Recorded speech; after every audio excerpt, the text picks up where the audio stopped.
Fala pessoal, me chamo André e nesse vídeo nós vamos falar sobre Database First e Code First. Eu preparei um material que explica que essa decisão deve ser tomada baseada no projeto, no cenário, na equipe e outras variáveis, e não em decisão pessoal, no que você está mais acostumado e por aí vai. No final do vídeo eu também preparei dois projetos que ensinam começar um projeto com cada abordagem, tanto com Database quanto com Code First. Bom, então bora para a aula. Então aqui no material, o primeiro título aqui já é engraçado, né, que é o Code First versus Database First, mas vamos partir do princípio que eles não estão competindo. Coloquei esse título aqui para chamar atenção, porque você vê bastante coisa em fórum, qual é melhor, qual que você escolhe, qual que você faria e tal, mas primeiro ponto que nós vamos entender aqui, eles não estão competindo. Os dois trabalham com dados de abordagens diferentes para coisas diferentes e em momentos diferentes, tá? Então, o primeiro ponto, o Code não está competindo com o Database ali nessa abordagem, tá bom? Que é o primeiro que vai ser escolhido. Então, o subtítulo está aqui, a decisão não é técnica, ela depende do cenário. É bem claro, não é uma decisão porque você está mais acostumado, não é uma decisão porque você gosta, porque você prefere assim. Ela tem que levar em conta outros fatores além da sua preferência pessoal. Então, eu fiz os slides aqui e eu vou passar ponto a ponto para a gente começar a quebrar esses costumes e começar a pensar mais no macro do projeto, tá bom? Então, se você olhar isso aqui de cara, qual é o melhor carro em uma corrida? Se você olha aqui, que é o UTV, que custa 150 mil, a Lamborghini de 700 mil, quando você pensa numa corrida, naturalmente, você vai pensar em qual é o carro mais rápido. Qual é o carro mais rápido aqui e tal. E, naturalmente, você tende a ir para uma escolha, por mais que você não perceba. Mas você tem que levar em conta outros fatores. Essa corrida é onde? Qual é a pista? Qual é o tempo de duração? Então, até numa corrida, você tem que levar outros fatores. São vários pilotos, eu vou ter peso, eu vou carregar alguma coisa, e por aí vai. Nem vou ficar entrando nesse ponto, mas você não pode só superficialmente falar que a Lamborghini ela é melhor que a UTV em uma corrida, ou vice-versa, falar que a UTV é melhor que uma Lamborghini. Você tem que levar outros fatores em comparação. Eu deixei aqui o vídeo, aqui o link do YouTube, se vocês quiserem entrar, vocês entram, que vocês vão ver que em certo momento tem um UTV rebocando um carro esportivo. Então você vê que tem que se levar em conta outros fatores além nesse caso aqui, foi uma corrida, a primeira coisa que você pensa é velocidade, mas tem que levar em conta outros fatores. E no software também é assim, na hora de você escolher sobre o Database ou Code First, você também tem que levar outros fatores em consideração, tá bom? E não só, eu já tô acostumado há anos de dirigir o UTV, eu dirijo há anos a Lamborghini é melhor porque eu tô acostumado com a Lamborghini. Não é assim que funciona, tá bom? Então, como eu falei aqui, o cenário importa. Se você colocar a Lamborghini aqui, nessa lama aqui, ela atola, ela nem anda. E o UTV ia de boa. E o contrário, a Lamborghini ia na estrada, ia voar, e o UTV até ia, mas não ia tão rápido quanto a Lamborghini. Então, você não pode tomar uma decisão sem você entender aonde essa decisão vai impactar.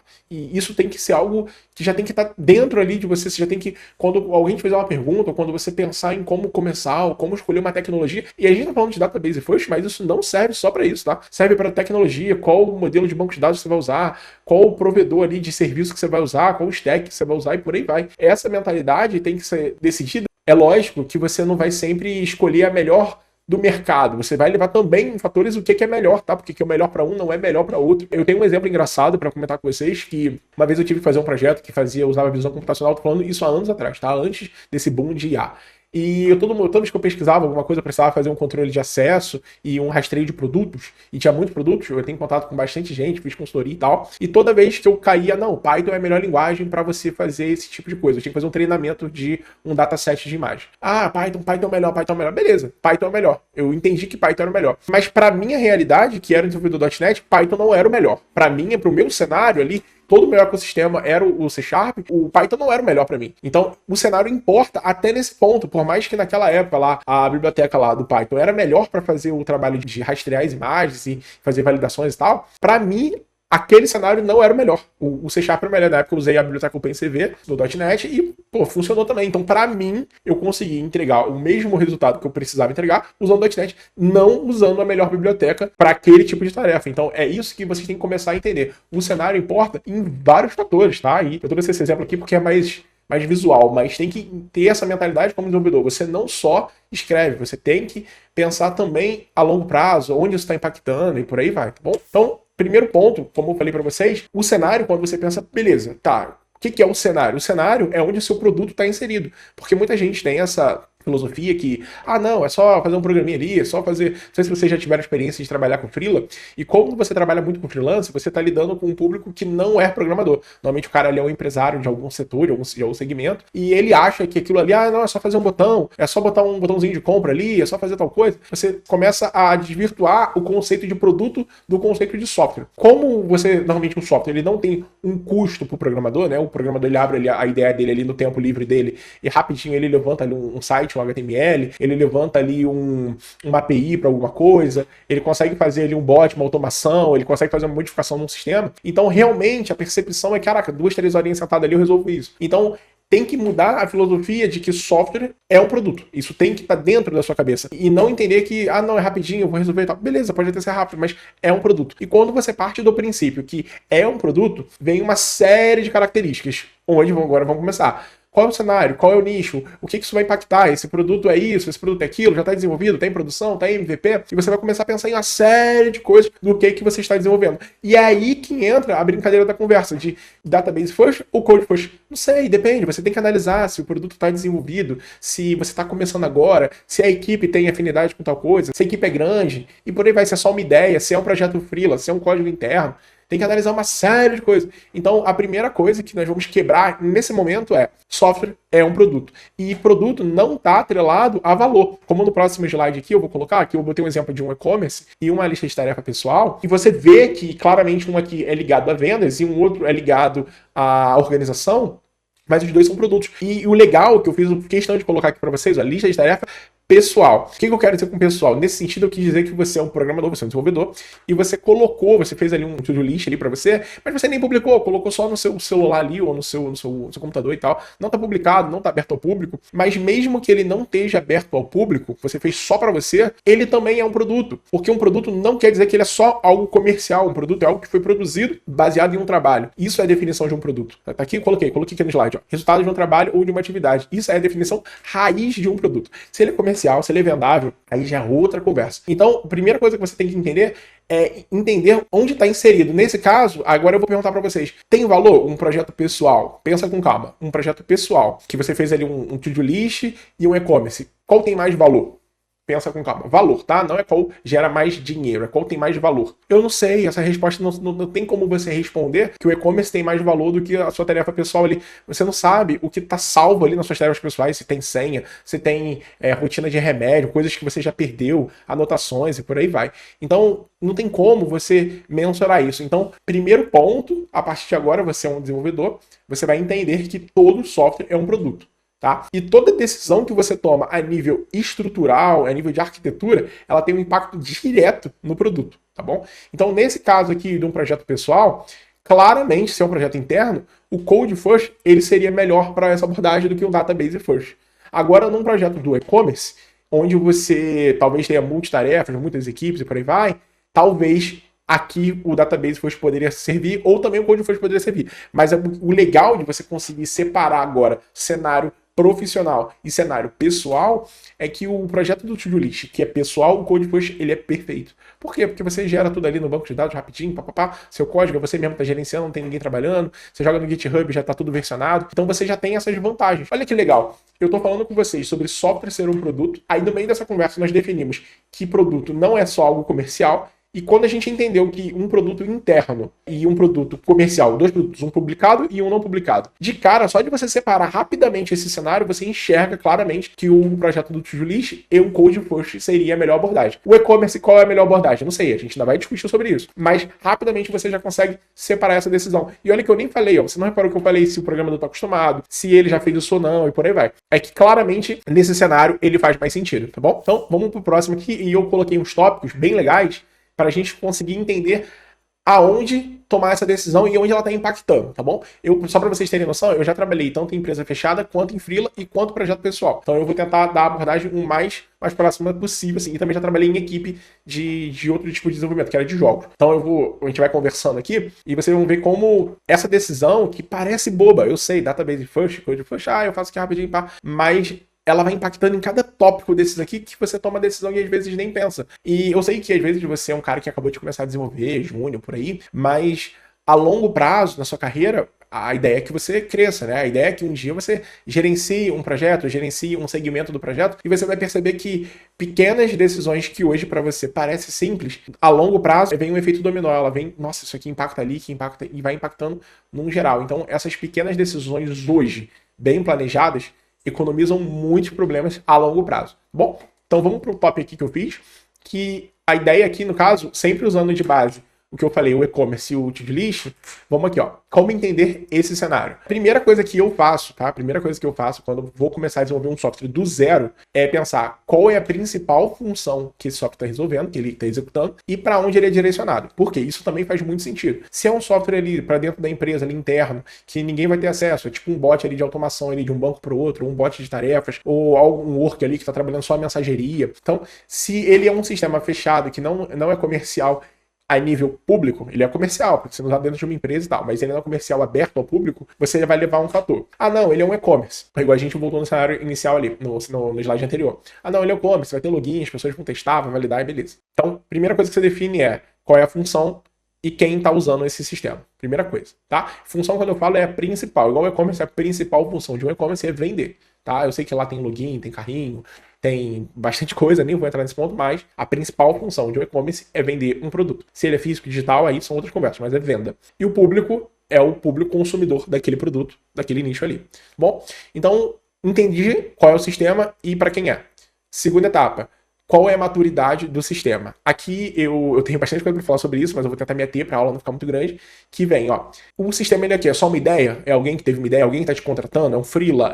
Já tem uma equipe que já está desenvolvendo aquilo ali? É um protótipo? É uma reunião? Já está fazendo aquilo ali? Já rodou teste? Está em produção? Então, essa ideia aqui, no caso, na hora de você tomar essa decisão, é muito importante. Como assim? Ah, é só uma ideia. Beleza. Então, se é só uma ideia, você já entende que esse produto nunca foi testado, esse produto vai ser feito do zero, esse produto você ainda vai ter que fazer análise de mercado, pesquisar referência, pesquisar concorrência. Então aí você vai, dali você vai tomar uma decisão baseada nisso daí. Se é um protótipo, você já vai ver como é que foi feito. E se deu certo. E aí você também vai tomar sua decisão. Se está em desenvolvimento, você só vai acompanhar o desenvolvimento que já começou. Então essa decisão já foi tomada. E se está em produção, a mesma coisa. Você só vai acompanhar o ritmo da equipe. Então, você vê como é que é legal? Você entender o nível de decisão impacta em cada fase. Ele impacta tanto no tipo de projeto e em cada fase que esse projeto já está correndo. Eu coloquei aqui o 3, ó, o tamanho da equipe, tipo de equipe, vamos lá. Tamanho, como é que é o tamanho? Ele é uma startup que tem ali você e mais um, você e mais dois que estão fazendo? É uma startup pequena que tem 30, tem 40? Tem equipe para controlar o banco de dados? Tem um DBA específico? Não, é o sênior que está controlando esse acesso a dados. Maturidade, como é que... Maturidade, acabei falando aqui sem querer, né? Que pessoas que já estão acostumadas a lidar com o database first ou code first, ou modelo de banco de dados que vocês escolheram, ou documentação e por aí vai. Estrutura, que é a mesma ideia aqui que eu coloquei, que é como é que é a estrutura da equipe e da empresa, no caso. Então, olha que legal. Você... Primeiro, para tomar essa decisão, você já verifica se o projeto é viável, né? O tipo de projeto é viável. Vamos voltar aqui, só para a gente ter uma ideia. Vamos fazer toda a questão aqui como se fosse um to-do list. Ó, o to-do list, ele é o quê? Ele é um protótipo. Você está fazendo só para você. Então, perfeito, ele funciona com Code First. Tamanho da equipe, é só você que é a equipe. Então, Code First também funciona muito bem. Tem responsabilidade de dados, é o DBA ou o programador? Você é o programador. Code First, perfeito. Os dados são compartilhados em sistemas? Não, é só um monolito ali, não tem vários serviços conversando, não. Você fez ali uma API, ou colocou até direto ali, não sei como é que você fez, mas você consegue resolver tudo aquilo ali, não tem compartilhamento. O que aconteceria se perdesse o código? Você puxaria do GitHub ou qualquer coisa que fosse ali, você refaria um to-do list, não tem complexidade. Se perder os dados, é aquilo que eu falei, se perder os dados, dependendo do que foi salvo, aí viraria um grande problema. Porque você não sabe que você salvou senha. Não tô falando nem de recomendações, tá? Se você salvou horários e datas de remédio, se você salvou, sei lá, qualquer informação pessoal ali que você não vai conseguir reaver essa informação. Perder os dados, nesse cenário aqui do to-do list pessoal, é a pior coisa que poderia acontecer. Se você perder o código, você refaz. O protótipo, a ideia é um to-do list, então não tem problema. Então, ó, nesse cenário aqui do to-do list pessoal, pior coisa, perder os dados. Bom, mais importante aqui nesse código é o quê? A marca não tem marca, é um projeto pessoal. Os dados? Sim, os dados. O código? Não. O código é um to-do list. Até o ChatGPT faz para você. Então, olha que legal. Trazendo esse momento aqui de analisar esses questionamentos visando que é um to-do list interno, você claramente percebe que o Code First é perfeito e que a sua principal atenção é em não perder os dados que já estão salvos, que aí envolve backup e por aí vai. Então, olha que legal. E quando você agora volta para o modelo do e-commerce, seguindo essa regrinha que eu coloquei aqui, você já primeiro vai lá, a principal é vender e o público é o público que compra aquele produto. Maturidade, aí você vai perguntar, vamos supor, tá, que você está sendo contratado para desenvolver, já tem um protótipo e você vai só pegar esse protótipo e jogar isso a nível produto, porque um protótipo, ele não começou ainda a virar um produto. Ele está no processo de virar um produto, tá bom?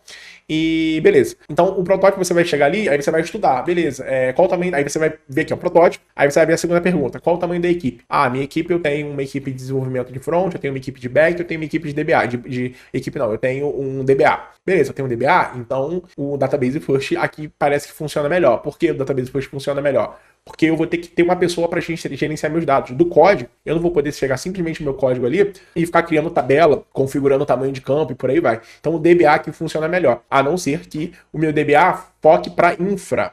Porque tem o DBA que faz a gestão mesmo, é o cara que controla ali os usuários, o nível de acesso e por aí vai. E tem um cara que é mais focado na infra ali, como é que vai estruturar, se vai compartilhar, vai ter vários bancos e por aí vai.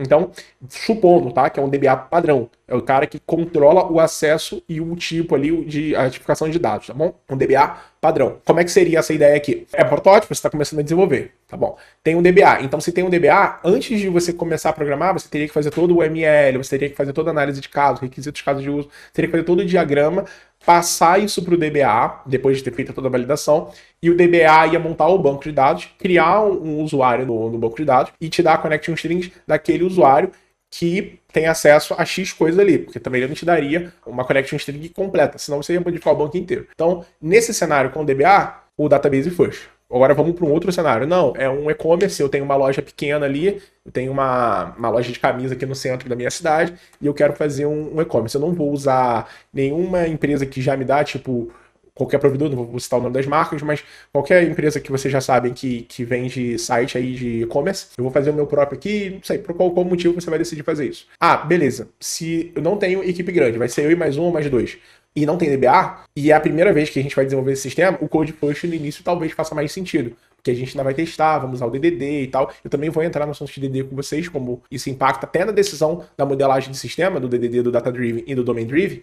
Essa decisão também impacta. Então vocês veem que, olha que legal. Vocês acharam que no início do vídeo, não, Database First ou Code First. Ah, decisão simples. Vocês estão vendo que o tipo de sistema faz diferença. A fase de desenvolvimento do sistema, se ele é uma ideia, se já está em desenvolvimento e tal, faz diferença. O tamanho da equipe faz diferença. Se eu posso ter equipes até grandes de programadores, mas se eu tenho um DBA ou não, faz diferença. E vocês estão vendo que não parece, mas está tudo encaminhando, um conversa com o outro. Então, essa é uma decisão que não é tomada por achismo. É uma decisão totalmente racional. Bom, então, bora lá. Então, voltando para o cenário. Então, eu comecei a desenvolver o meu site ali da loja de roupa e o Code First, nesse sentido, como é tudo pequenininho, faz sentido começar com Code First e no final aí você vai fazer outros questionamentos. Tá bom, eu vou manter, eu só estou desenvolvendo um freelance ali passando para o cliente, ou eu vou manter esse projeto, eu faço parte de uma empresa que está desenvolvendo, ou não, ou eu trabalho para uma empresa que presta consultoria para essa loja de roupa. Eu sou um programador dessa empresa e essa empresa está desenvolvendo o software. Essa empresa vai ter um contrato ali que vai manter a atualização desse sistema a longo prazo. Então você vê que essas decisões elas impactam muito na escolha. Muito, muito. Não é só preferência pessoal, tá bom? Por aí vai. Então, vamos continuar aqui a ideia. O monolito e o microserviço, esse é um ponto importante, o que é monolito? Monolito é um exemplo que eu vou dar para vocês. É quando você tem uma API, eu vou dar exemplo usando uma API, que é mais fácil de explicar. E você, na mesma API ali, você tem um endpoint de login, aí você tem lá o endpoint v1/out, login. Você tem ali o endpoint de /produtos para buscar o catálogo. Você tem o endpoint dentro da mesma API de pagamento, você tem o endpoint de carrinho, você tem o endpoint de tudo. Na mesma API, você tem todos os endpoints conectados naquele banco. Todos os serviços de banco de dados que você tem ali, naquele cenário, está usando uma mesma API. Isso é um monolito. Esse é o conceito de monolito. O conceito de microserviços é quando você tem várias APIs, tá? Uma API para fazer login, uma API para buscar catálogo, uma API, não é um endpoint, tá? É uma API mesmo separada, uma API para fazer pagamento, uma API para gerar pedido. Então, esse é um conceito diferente. Então, você teria, ó, 4, vamos supor, login no e-commerce, tá? Login, buscar os produtos, no caso produtos, pedido e pagamento, tá? Vou colocar só esses 4 aqui para simplificar. Então, eu teria 4 APIs para rodar. Aí agora, olha que legal. O tipo de dado é compartilhado, os dados são compartilhados nesse sistema. No monolito, são, na verdade, né? É um monolito inteiro conectado num banco de dados. Então, você consegue usar Code First no monolito? Pensa aí com calma, aí vocês sabem a resposta. Tá. Se você respondeu que sim, perfeito. Um Code First dá para usar no monolito tranquilamente. Porque você só tem uma base de dados, você só tem um programa, um código conectando com aquele banco de dados inteiro, então um programa consegue fazer as migrações do Code First, tudo de boa. Mas e se você trabalha com microserviços com dados compartilhados? Tá? O que são dados compartilhados? Vamos voltar por exemplo. Vamos supor que eu tenho uma API de login, produto, pedidos e pagamento, mas eu só tenho um banco de dados, tá bom? Então, se eu tenho 4 APIs e um banco de dados, quem que está controlando o meu banco aqui? Eu posso fazer controle de banco só aqui no login? Meu login pode fazer as migrações do meu banco inteiro? Não dá. Eu posso usar alguma dessas APIs aqui para controlar o meu banco? Se eu tenho 4 projetos diferentes controlando o banco? Não dá. Então, quando você tem 4 projetos diferentes controlando o banco de dados, já gera um problema, porque vamos supor que você faça, tá bom? Ah, não, no login eu só estou controlando a tabela ali de usuário. Na API produto eu só controlo o produto e por aí vai. Em cada um controla suas tabelas que você precisa, tá bom? Mas olha agora, você teria migração, em cada projeto diferente você teria uma série de migrações que não são mais sequenciais e geram um grande problema de migração. Então, nesse cenário, Code First é abominável. Você não deveria usar de maneira nenhuma. Se você tem um banco de dados com vários microserviços, jamais deveria usar o Code First, tá bom? Nesse cenário, o Database First funciona muito melhor. Você controla toda a versão do banco lá usando o SGBD e trabalharia separado lá seus códigos, tudo bonitinho, um não conversando com o outro, só fazendo acesso a dados, tá bom? Mas e agora vem outro ponto. E se você tem vários banquinhos de dados? Tem um banco de dados só de login, você tem um outro banco de dados, não é tabela, tá? É banco de dados só de produtos, um outro banco de dados para pagamentos, um outro para pedidos. Então você tem 4 projetos e 4 bancos de dados. Será que o Database First, que é onde você organiza os bancos lá no SGBD, e lá no SGBD você faz os backups de tudo, e você fica controlando cada esquema, cada versão, será que essa abordagem seria melhor? Ou será que não é mais fácil cada projeto, como cada projeto está conectando com um banco de dados só, e o banco de dados ele é bem pequeno, tem ali 2, 3 tabelas, e olha lá, não seria mais fácil cada projeto usar o Code First, porque cada projeto já assume a própria responsabilidade do seu banco de dados?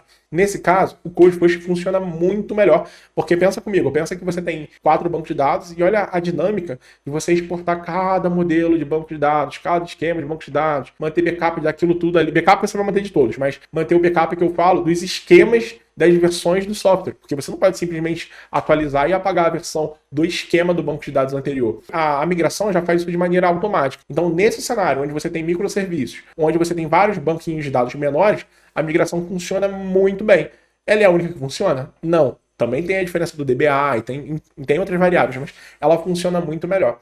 Então, de novo, conversando, ó, chegamos lá, conversamos sobre Database First, Code First. E olha como é que a gente vê que isso impacta até agora. Já estamos em microserviços de monolito e vê o impacto disso. Conversamos sobre protótipo, ideia, produção, tamanho de equipe, DBA, programador. Olha a quantidade de fatores que essa decisão está rodando ali em volta. Aí aqui, nessa parte aqui, não é muito sobre o Database First e o Code First, é mais sobre backup de banco de dados. O que aconteceria se você perdesse os códigos ou se você perdesse os dados? E isso é importante para você entender até o seu cenário. Como assim? Eu uso muito um site, não sei se vocês conhecem, que é o I Love PDF. Nesse site ali, você tem várias funções de PDF ali, você converte PNG para PDF, JPG para PDF e vice-versa, tá? Você faz várias conversões orientadas a PDF. Nesse site, não tem dados. Não tem dados ali. O principal foco ali do cara, tem até dados ali, você consegue fazer login, algumas coisas, mas ali, como eu falei, a função principal do sistema é conversões. Então, com certeza ali, o mais importante para esse projeto é o código. E não os dados. Os dados é mais uma conveniência. E um outro tipo de projeto que a gente falou foi do e-commerce, onde a maior importância do e-commerce são os dados e não o código. Porque o código também de um e-commerce é algo normal, não foge muito do padrão. Então, quando você entende esses cenários, nesse caso aqui, o perder os códigos ou perder os dados não está impactando na decisão do Database First ou Code First. Está impactando mais na ideia de backup, de governança, de responsabilidade. Mas quando você pensa em o que é pior nesse caso aqui, perder o código ou perder os dados, pior são os dois. É ruim, é os dois. Pior, aí você vai pensar no seguinte, ó, por que essa pergunta está aqui? Se perder os dados é tão primordial, você precisa voltar aqui na questão 4, ó, e definir uma responsabilidade. Quem é o responsável pelos dados? Por que eu tô falando isso? Porque se você pega ali e coloca um Codebase First, tá? Até o Database First aqui também daria problema. E você pega ali e todo mundo tem acesso àquela connection string, né? Porque normalmente quando você vai estudar no YouTube, você vê ali, joga o vídeo, como fazer um CRUD de tal coisa. E quando você vai ver, normalmente, eu sei como ali também é um vídeo didático, eu sei que as pessoas não vão encorpar muito o projeto, até para não ficar ruim didaticamente, mas você vê que normalmente a pessoa cria um banco de dados, aí pega a senha do admin ali do banco, né, o root ali, e por aí vai, e joga na connection string lá no projeto e conecta. Mas se você pensar, essa connection string que você está usando, que você usa até para criar o código do Code First, ela é a connection string do admin do banco. bom? Então pensa comigo que você tem um projeto que está com a connection string do admin do banco e o, sei lá, o pessoal da equipe lá, o pessoal que é o júnior, ou tanto faz, às vezes até uma pessoa que é plena ali, não sei, nem vou entrar nesse nível de senioridade. Uma pessoa que, por displicência ou incompetência, ela rodou o código, como ela tem acesso a admin ao banco, ela rodou uma migrations ali e quebrou ali o sistema, quebrou. Beleza, vamos supor que não foi em produção, não foi nada disso, mas ele rodou e quebrou a base de dados, tá? E ali arrancou uma tabela importante do banco de dados. E olha o problema que gerou. Por que gerou esse problema? Porque ele tinha uma connection string que era admin do banco. Então, nessa connection string que é admin, deixa você fazer tudo, arrancar a tabela, criar a tabela, fazer tudo. Então, se você tem um DBA ou um programador da equipe que é o responsável pela base de dados, ele vai lá no banco e vai gerar um usuário no banco de dados e vai dar acesso e permissões a esse usuário. Ah, esse cara aqui, esse usuário, ele não pode apagar tabelas, ele não pode fazer isso, ele não pode fazer aquilo. Ah, ele pode modificar isso, ele pode fazer isso, ele pode criar novos, mas ele não pode deletar isso aqui. Então, você já vê que é importante, por mais às vezes que você seja o code first ou database first, é importante você definir uma responsabilidade e quem está tomando conta, porque também não adianta também definir uma responsabilidade e não ser vigiado, né? Eu tenho uma brincadeira que do cachorro caramelo, né? O cachorro caramelo, qual o problema ali? Ele é de todo mundo e não é de ninguém, porque como ele tá ali na rua ali, todo mundo passa a mão, dá carinho, bota água, bota comida, mas ninguém tem a responsabilidade de ter o compromisso de todo dia naquele horário passar e cuidar do cachorro do caramelo, tô brincando. Mas quando você não define quem é o cara responsável pela base de dados, é a mesma coisa. Todo mundo está lidando no projeto, com a connection string está lá, mas ninguém tem ninguém ali verificando se aquele acesso a dados foi correto, se aquela estrutura que foi criada foi correta. Você gera um grande problema, principalmente quando tem mais de uma equipe lidando com a mesma base de dados, tá bom? Então, nessa brincadeira do 6, o que é pior? Perder o código ou perder os dados? Ela está atrelada ao 4. E o 4 está atrelado ao 3, que é o tamanho da equipe, está atrelado ao 2, que é o tamanho do projeto e a fase do projeto tá. Então, essa conversa parece redundante, porque toda hora você percebe que ela é cíclica, né? Um conecta com o outro, mas você vê como é importante. E se caso você também, isso aqui não tá, o item 6 não é exclusivamente do Code First, porque também se fosse o Database First e o programador ele tem a connection string, ele baixa ali o SGBD dele ali, a interface do banco de dados e conecta, e ele também teria acesso à base de dados. Então você vê como isso é sério. Você até na hora de você gerar suas connection string, criar usuários com níveis de acesso controlados, é importante. O problema é que normalmente quando você vai ali usar o Code First, normalmente você usa o usuário raiz do banco. Porque normalmente você não está fazendo isso em produção, normalmente você está fazendo isso ali em ambiente de desenvolvimento. Mas são atenções que você tem que ter durante o projeto. E vem o último item, que o último item está bem atrelado com 1 e com 2, que é o que é mais importante nesse caso. É a marca, são os dados ou é o código? Usando aqui o exemplo do e-commerce, vamos supor que é o Mercado Livre, claramente o mais importante do Mercado Livre é a marca, depois é os códigos, depois é os dados e depois os códigos. Por quê? Os dados, se você perder os dados, você atrapalha a marca, você acaba com confiança e por aí vai. Os códigos, por mais, eu quero que vocês entendam, por mais que seja um desespero, um pavor você perder os códigos, o código você refaz. Se você perder os dados, você não recupera. E a marca leva anos para você conquistar também a confiança do mercado. Então, entendendo tudo isso aqui que eu conversei, você com certeza consegue tomar uma decisão prudente de quando escolher cada modelo de desenvolvimento. E entender que não é competição, é onde se encaixa melhor, tá bom? Eu coloquei aqui alguns insights, como é muita coisa, né, de você lembrar do 1 ao 7, eu coloquei pequenos questionamentos que ajudam você a pensar aqui, ó. Alguns insights. O projeto é solo. Você está fazendo esse projeto sozinho, freelance ou não, tá?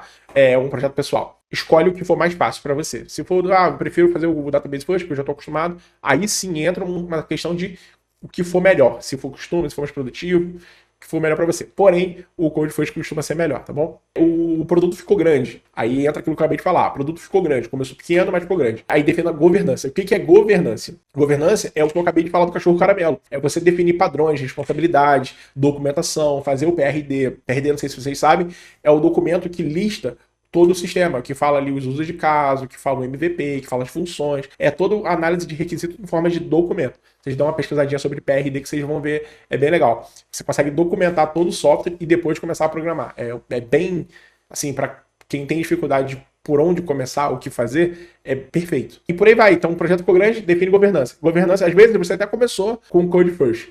Pô, o projeto ficou grande, agora a equipe tem mais de uma equipe mexendo na mesma base de dados. Beleza, então agora eu vou usar a abordagem do Database First. Eu vou parar de fazer migrações, não vou mais usar migrações, e vou começar a fazer backup dos esquemas e mexer direto no SGBD, porque agora eu tenho um DBA, eu tenho níveis de acesso diferentes para cada nível de equipe, para cada tipo de projeto, para cada tabela. A equipe de pagamento não precisa ter acesso ao banco de dados inteiro. Ela pode ter acesso a algumas tabelas. Eu posso gerar um usuário só para a equipe de pagamentos, porque vai ter acesso a X coisas ali. Eu posso gerar um usuário da área de autenticação ali, que está fazendo integração com o Google e por aí vai. Então eu consigo gerar vários níveis de acesso para coisas diferentes. Então, nesse caso, começou às vezes com o Code First e agora você está usando o Database First.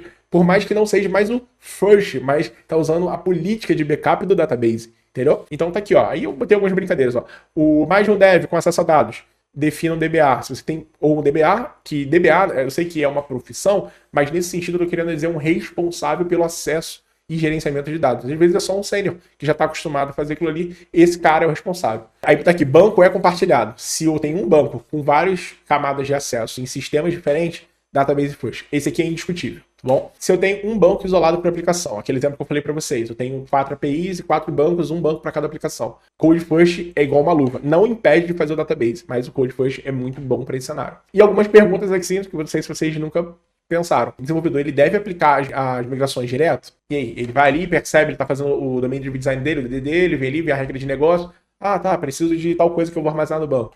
Ele vai lá na infra, na camada de infra, adiciona e roda a migração. Será que isso é uma boa prática? Aí é aquilo que eu falei, a gente volta para cá de novo.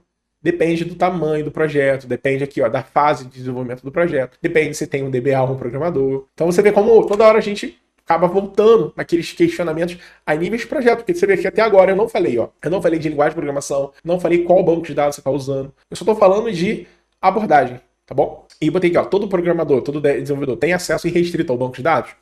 A gente já conversou sobre isso. O DBA que valida as alterações, o que é isso aqui? O desenvolvedor percebe que ele precisa de um campo, tá bom? Sei lá, tanto faz, um campo específico que ele precisa. Ele vai lá, agora um exemplo, ele tem um CPF e ele precisa do CNPJ, um campo separado. Ao invés de ele ter um campo documento, ele precisa de um campo separado para cada coisa. Aí a gente volta ali, ele roda a migração ou ele vai ali e valida essas alterações com o DBA.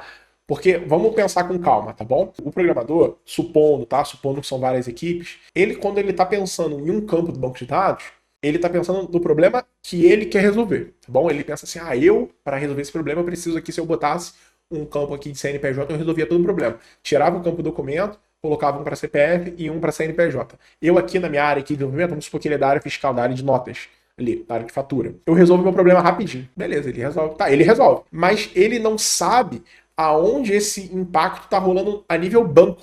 Tá bom? A nível banco. Onde esse campo, ou se esse campo, está impactando outras tabelas do banco. Ele não sabe disso. Então, o DBA, como ele tem acesso ao banco inteiro, ele consegue saber se essa alteração vai impactar em algum outro momento no banco de dados. Então, não estou falando nem no código, estou falando no banco de dados. Ele vai olhar assim, beleza, se eu tirar esse campo aqui não está vinculado a nenhum outro campo do banco de dados, a nenhuma tabela, não é chave de estrangeira, não é chave primária, não é nada. Não tem problema nenhum, posso mudar isso aqui. Então, olha que legal. Mas, de novo, volta no nível. A empresa é grande, o sistema é grande, por aí vai. Aí agora o ponto também chave, o último aqui, que é existe política de backup. E backup, ele é uma pegadinha. Existe o backup de dados, que é independente se você escolher o Database First ou Code First, você vai usar. E existe o backup de modelo de dados, que popularmente a gente chama de esquema do banco de dados, tá bom? Então, existe política de backup de dados. Se não existir, a gente já pode fechar aqui a aula aqui agora mesmo. Porque se você tem um produto em produção e você não tem nenhuma política de backup de mês em mês, semana a semana, ou tá na nuvem lá e você configurou, ou de tempo em tempo você faz algum tipo de coisa, aí você já tem um problemão, tá? Mas eu não vou nem entrar na política de dados. A gente está falando da política de backup de esquema de dados. Um exemplo, você tem a sua API, ela é V1, e você, sei lá, você armazenava nome, e-mail e senha. Tá bom? Na V1 você armazenava nome, e-mail e senha. Aí você viu lá que o seu banco de dados agora você atualizou e tal, bonitinho, e sua API agora não precisa mais de senha. Ela faz a autenticação via código. Então só precisa de nome, e-mail, manda o código para a pessoa e a pessoa faz a autenticação do seu projeto. Aí você vai lá e arranca o campo de senha da sua tabela ali de autenticação. Beleza. Você armazenou o modelo de dados que na V1 tinha lá. Se eu quisesse agora criar o modelo de dados da V1 do meu banco de dados, eu conseguiria? Você exportou o modelo de dados da V1 e colocou ali que na V1 tinha senha, e agora você exportou um novo modelo de dados na V2, que aquele campo, que aquela tabela ali, aquela coluna da tabela não tem mais senha, então eu tenho agora o modelo de dados V1 e V2, ou eu tenho a migração que foi explícita ali V1 e V2? Essa é a pergunta, tá bom? Então você tem que pensar no modelo de backup de dados e de esquema de dados. São coisas diferentes, tá bom? Beleza, chegamos nesse ponto aqui. Esse ponto é um ponto divertido, porque foi um ponto assim, que eu tive mais dificuldade de montar o material. Porque durante o processo de estudo, eu percebi que o Domain Driven Design e o Data Driven Design, eles conversam diretamente com o nosso modelo Database First e Code First, tá bom? Eu já sabia usar os dois e tal, porém, na hora que eu estava montando o material, eu falei, poxa, esse assunto conversa com esse modelo de desenvolvimento. E primeira coisa que nós vamos entender, eu não vou, tá? Primeiro, só dar o disclaimer aqui, eu não vou ensinar Domain Driven Design nessa aula aqui, nem Data Driven. Se vocês quiserem, é só ir comentando aí que vira um material para o próximo vídeo, tá bom? Então, vamos lá. Por que eu coloquei que o Domain Driven Design e Data Driven Design? Porque quando você vai ver as ofertas de emprego, você vai ver mercado, você vai ver os outros falando, você vê todo mundo, não, DDD. Por incrível que pareça, tá? O Data Driven Design, o Domain Driven Design também se chama DDD. Mas você vê muito falando, não, Domain Driven Design, Domain Driven Design, Domain Driven Design. Beleza. E isso te começa a entrar como se fosse uma regra, tá? Domain Driven Design é uma regra. E não é, tá? Por mais que é bem recomendado e tal, hoje é o normal, tá? Então, como é o normal, a gente pode falar que é o padrão. Ele é mais utilizado, mas ele também não nega o outro modelo de desenvolvimento. E eu vou entrar em o que é cada coisa e especificar o que primeiro é o Data Driven ou o Domain Driven, e depois eu vou conversar com vocês sobre como isso conversa com os dois modelos de banco de dados, da abordagem de banco de dados, tá bom? Então, o Domain Driven, tá? Vou ser bem sucinto aqui, não vou tentar entrar muito nisso, tá? Mas a primeira coisa que eu acho que eu nem escrevi aqui é você separar o que é arquitetura em camadas de Domain Driven Design. Domain Driven Design não é arquitetura em camadas, tá? Ele tem arquitetura em camadas, mas ele não é arquitetura em camadas. E o Data Driven, a mesma coisa. Eu também posso desenvolver um modelo que vocês estão acostumados em camadas, tanto com o Domain Driven Design, quanto com Data Driven Design, tá? Então, primeira coisa, não veja, é porque como antigamente o Domain Driven Design era o normal, antigamente você começava fazendo o banco de dados e conectava com o banco, era normal você desenvolver um monolito, tá? Então, toda vez que, normalmente, quando você vai ver um legado, ele é um monolito. Um sistema grande, conectando com um banco de dados só e conectando tudo ali, tudo tá ali dentro. E você não consegue nem mexer direito. Se você mexer numa coisinha, estoura outra, você não pode mexer no banco, porque o banco tá conectado com uma porrada de coisa, então você não consegue nem parar para mexer nisso direito. Normalmente você vai fazendo novas tabelas e devagarzinho desvinculando novos bancos. Você vai desvinculando os sistemas em parte, porque ele é muito complexo de dar atualização. E então, você acabou pegando uma repulsa desse modelo de desenvolvimento. Mas não vamos misturar o que é data-driven com arquitetura em camadas. Você pode sim ter arquitetura em camadas dentro do Data Driven Design, tá bom? É porque normalmente não faziam. Então aí ficou meio que atrelado. Sistema completo, todo de um projeto só, com Data Driven Design, com banco só. Então, quando olhava aquilo ali já ficava mal visto. Então hoje é difícil você desvincular, né? Primeira impressão acaba ficando. Então, primeiro ponto, você consegue ter um modelo de códigos arrumado usando o Data Driven quanto o Domain Driven Design. Você consegue ter tudo bonitinho. O Data Driven e o Domain Driven Design não é código, tá? Não é código. Eu fiz os testes aqui e eu consegui montar um Data Driven Design e no final do projeto ali, quando eu montei, ele estava com cara de Domain Driven Design, tá? Eu consegui pensar primeiro no banco de dados e montar tudinho, e começar pela camada de infra, e depois ir para a camada de entidade de domínio, fazer todas as validações e tal, e depois para a camada de aplicação, e ficou legal. Quando você olhava os projetos assim, você via que não dava para perceber se eu comecei pelo domínio ou se eu comecei pela camada de infra. Bom, o que é o Domain Driven Design na sua essência? Não em código, na sua essência. É antes de você pensar nos dados, você pensar na sua regra de negócio. Tá? Vamos dar um exemplo aqui para vocês. Quando vou falar de um projeto que todo mundo conhece, que é um projeto de lista de tarefas, que é o to-do list. Por que eu vou usar esse projeto? Porque é um projeto que você já sabe a regra de negócio. E como o Domain Driven Design te obriga a entender a regra de negócio, é mais fácil aqui. Quando você pensa num to-do list, vou perguntar para vocês agora. Qual é a primeira coisa que você pensa? Você pensa em como você vai armazenar os dados? Ou você pensa em como o projeto funciona. Você vai criar uma tarefa, uma lista, e uma lista está dentro de uma tarefa está dentro de uma lista, e uma lista está dentro de um quadro de listas. Você pensa nisso, ou você pensa que você vai ter que ter uma tabela chamada quadro, outra tabela chamada lista, e outra tabela chamada tarefas. Se você respondeu que a primeira coisa que você pensou é no que o usuário faz ali, naquele momento, primeira coisa que você pensou é que você vai ter que ter uma estrutura de herança e por aí vai. Se você pensou primeiro em como programar isso, o Domain Driven Design meio que você já quase chegou lá. E se você pensou primeiro em como armazenar isso, você pensou no Data Driven Design. Onde eu quero chegar com isso? É que o Data Driven e o Domain Driven, além de ser, né, a forma que você está programando, ele é mais um modelo mental. Só que tem uma pegadinha divertida aí. Toda vez que você lê, ó, tá até escrito aqui, ó, o domínio vem primeiro no Domain Driven Design. A classe representa o negócio e o banco só guarda o que precisa. E o outro, Data Driven, tá escrito, a classe é um espelho da tabela e isso guia o sistema. Só que tem uma grande pegadinha aqui. Toda vez que você vai estudar Domain Driven Design, você sempre vai falar assim, não, primeiro você pensa no negócio, você vê ali como é que o usuário faz, você pensa nos usos de caso e tal, beleza. Sendo que, na verdade, independente se você for usar o Domain Driven ou o Data Driven, você sempre vai primeiro você vai pensar no negócio, porque até para você montar o banco de dados, você tem que pensar o que você precisa armazenar. E para você pensar o que você precisa armazenar, você tem que pensar nas ações do usuário, você tem que pensar ali no que ele vai fazer e o que você vai armazenar.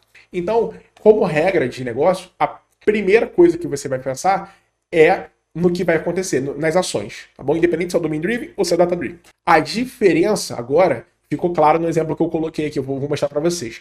Que no Domain Driven Design você vai virar o jogo pensando tudo em como é que funciona a nível código, a nível funções, a nível cada responsabilidade de classe. O que cada classe do projeto deve fazer. E quando você pensa no Data Driven, você vai pensar que o que cada classe precisa ter de entidade do banco. No caso, o que cada tabela do banco tem que ter. Ao invés de você pensar na classe, você vai pensar na tabela do banco. Tá bom? Então, vamos começar a separar. Os dois modelos, você pensa primeiro no negócio, tá? Não tem como você montar um banco de dados sem pensar no negócio. A diferença é que o Domain Driven, primeiro você pensa na classe. Quais classes tem que ter, quais validações eu tenho que criar, quais funções essa classe vai ter. E quando você pensa no Data Driven, você pensa quais tabelas do banco eu vou ter que criar. Mas o negócio já foi pensado. Bom, a análise de requisitos, o seu MVP, a lista de funções, isso já foi pensado antes dos dois modelos, tá bom? Então, quebrar essa regra, não, Domain Driven Design eu penso no negócio, Data Driven eu penso no banco. Não, mentira. Domain Driven Design você pensa no código, na classe do código e nas funções da classe do código. Data Driven você pensa no banco e nas tabelas. O negócio você pensa antes dos dois modelos. Tanto faz qual você vai escolher. Então, eu deixei um exemplo bem legal. Esse exemplo é perfeito para você perceber a diferença dos dois modelos aqui. Vamos dar um exemplo aqui que você tem a classe produto, tá? Você tem um e-commerce, tá bom? E vamos lá. Definições padrões. A classe representa o negócio. E o outro aqui, a classe representa a tabela.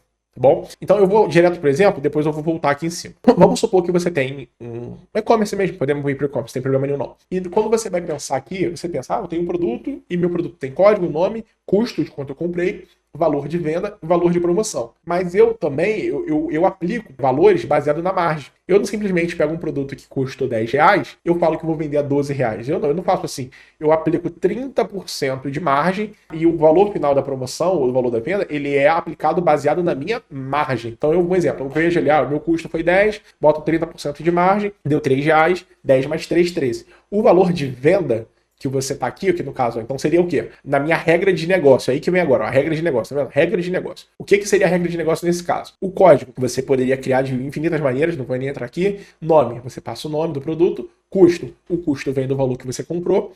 Valor de venda, você não mexe no valor de venda e você mexe só na margem de venda. Então você adiciona 30% na margem de venda e na sua regra de negócio, o seu valor de venda é gerado a partir da sua margem. Então você, na verdade, você muda a tua margem e a sua margem que muda o seu valor de venda.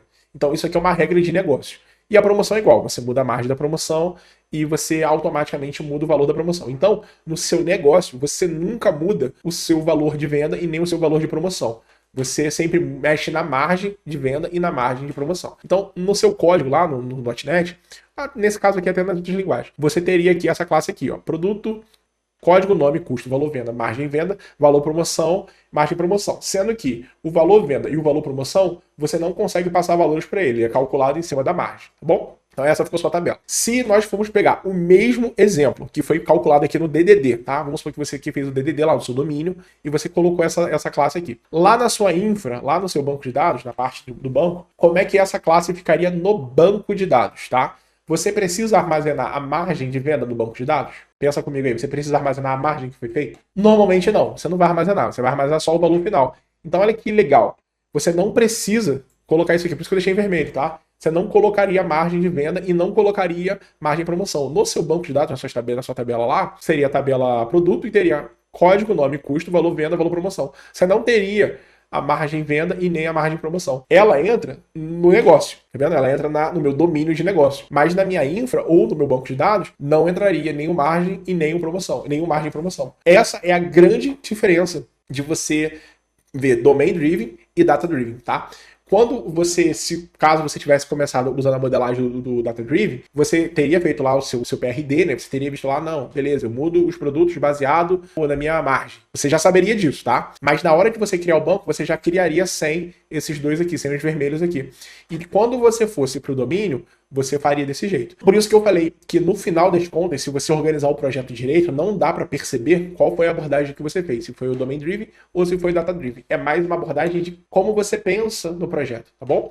Porque você poderia começar usando o Domain Driven, fazer igual eu fiz aqui, margem de venda, margem de promoção, beleza. Na hora que você fosse para infra e você olhasse o seu domínio aqui, você fala, poxa, eu não preciso armazenar o margem de venda e nem promoção. E no seu banco de dados ia ficar sem os dois. Então, quando você olhasse o projeto no final, ia ficar igual. E também a mesma coisa. Se você fizesse o banco de dados primeiro e depois chegasse no domínio e criasse, você não ia saber quem você criou primeiro no final, entendeu? Por isso que eu falo que isso não impacta, tá? Isso não vai impactar. Aonde isso impacta? E por que o Domain Driven Design é mais utilizado? Porque normalmente você percebe a necessidade primeiro. Você, mesmo que você faça um PRD, PRD no caso, você anote tudo o que precisa, todos os requisitos, campos do banco de dados, tudo, sempre passa alguma coisa em branco. Sempre você vai esquecer de alguma coisa, sempre vai acontecer alguma coisa. Então, quando você vai para o domínio, você começa a fazer o domínio não te deixa errar. Porque quando você começa pelo banco de dados, como o banco de dados ele é livre, você pode ali esquecer, esqueci de botar aqui esse campo aqui. Porque no banco de dados não tem validação, não tem código, nada, só ele cria um campo e acabou, tá pronto, tá resolvido. No domínio é diferente. No domínio você tem que criar classe, tem que criar função, aí você tem que criar validação, você tem que ver se aquele dado foi passado direito, você tem que criar regras para passar o dado dentro daquela variável, daquela propriedade. Então ali te incentiva mais a perceber que está faltando algo, tá bom? Quanto no Data Driven você meio que fica totalmente vendido, você só pensa no banco, então você não tem validação para pensar nisso. Então, por isso o Domain Driven Design te faz perceber a necessidade antes do Data Driven Design. Mas nada impede de usar os dois, tá? Eu recomendo que use o Domain Driven Design, tá? Minha recomendação pessoal é o Domain Driven Design, por quê? Porque é o que o mercado pede. Tá? Não é porque é melhor, porque é pior. Porque o mercado pede, é o padrão de desenvolvimento, então se acostuma com o que já é usado, que é melhor. Mas não invalida o Data Driven Design. E não pegue nenhum tipo de preconceito, nada disso. Não invalida isso, tá bom? Então, nesse exemplo ficou muito claro o que é domínio e o que são dados, tá bom? Então, claramente deu para entender. Aí aqui eu vou só passar rapidinho, né? Que aqui foca na regra de negócio, aqui embaixo, casos de uso. Por que casos de uso? Porque no meu uso eu calculo o preço baseado na margem. Então, no meu banco não tem nada disso. Então, tá aqui, ó, o banco surge como consequência. Primeiro eu vejo tudo que eu preciso, eu valido, eu testo, eu retesto. Pô, beleza, isso aqui funcionou para mim.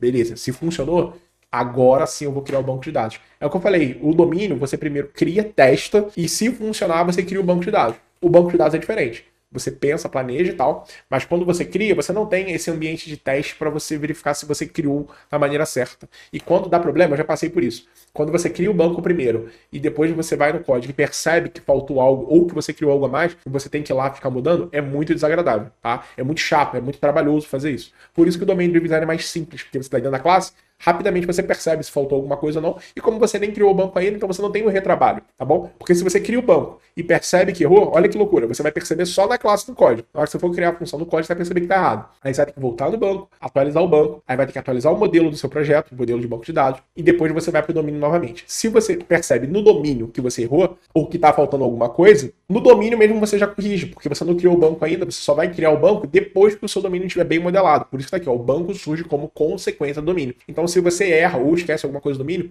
não tem um retrabalho do banco de dados, porque ele não foi criado ainda, entendeu? A diferença é essa. Por isso que o Domain Driven Design é, nesse cenário aqui, melhor. Mas se você já tem um cenário totalmente validado, como um to-do list da vida, que não tem, só vai descobrir, vai fazer a roda, só vai fazer o que já está pronto, não tem diferença nenhuma. Mas num cenário que você realmente tem que fazer um bom planejamento de negócio, principalmente onde você não domina, o Domain Driven Design se sai muito melhor. Bom, então vamos lá. Na comparação técnica, eu vou passar só de leve, porque a gente já vem conversando isso desde o início, tá? Então, o Database First aqui, só para a gente finalizar, ele vem primeiro, né? O banco vem primeiro, e é criado tudo baseado no SGBD. No caso, no MySQL lá, o Workbench, no SQL Server, o Management Studio, e por aí vai. Você vai controlar todo o seu banco usando um sistema separado do código. Os ints, né, as chaves primárias estrangeiras, você define tudo no banco. Depois você vai rodar um código que eu vou mostrar no final da aula para vocês, que é o scaffold, que ele vai buscar tudo que está no banco e vai criar um modelo para você no código, tá bom? Então tudo que você criou lá no banco, tamanho, tipo de dados, né, o nome, por aí, ele vai buscar para você sozinho e vai criar uma classe baseada naquilo que você criou, chave estrangeira, relacionamento, lista. Então ele pega todo o trabalho do banco de dados e já converte para você em código, já fazendo a conexão com o banco de dados. Então é algo assim muito rápido, principalmente se você já tem uma base de dados pronta, se você já tem um produto em produção e tal. Ele é muito rápido mesmo, muito rápido para fazer isso. Tá? Aí tá aqui as vantagens, que você tem um controle independente da linguagem, independente de código, independente. Porque às vezes você pode ter um banco de dados que você tem vários códigos diferentes. Você tem ali uma aplicação que é em Python, que está analisando os dados. Você tem uma aplicação ali que é a raiz do sistema, que é em .NET. Você pode ter uma outra aplicação em outra linguagem e não vai fazer diferença nenhuma para você, porque toda a política de backup, essas coisas, é usando um próprio banco de dados, criação de tabela, estrutura e tal. É o banco de dados que controla isso, não é nenhuma outra linguagem que está controlando. Então, você tem essa vantagem importante disso daí. É comum em ambientes de DBA, como eu falei, se tem um DBA ou um responsável de banco de dados, é muito comum usar essa abordagem. É previsível em empresas tradicionais, e como eu falei, normalmente as empresas tradicionais são os famosos legados, né, e os monolitos, empresas muito que deu certo, por que você vai ficar mexendo nisso? Sempre deu certo fazer o banco de dados e depois conectar o código com o dado, por que eu vou mexer nisso? É muito utilizado nessas empresas que a gente vê de venda de site pronto de loja. A maioria é feito assim, tá bom? Um banco de dados só, compartilha ali com a aplicação inteira e tá tudo certo. Você cria um site de loja virtual aí, usando qualquer plataforma dessa migratória, que você só vai colocar o nome que já tá tudo pronto, né? Que você só vai conectar.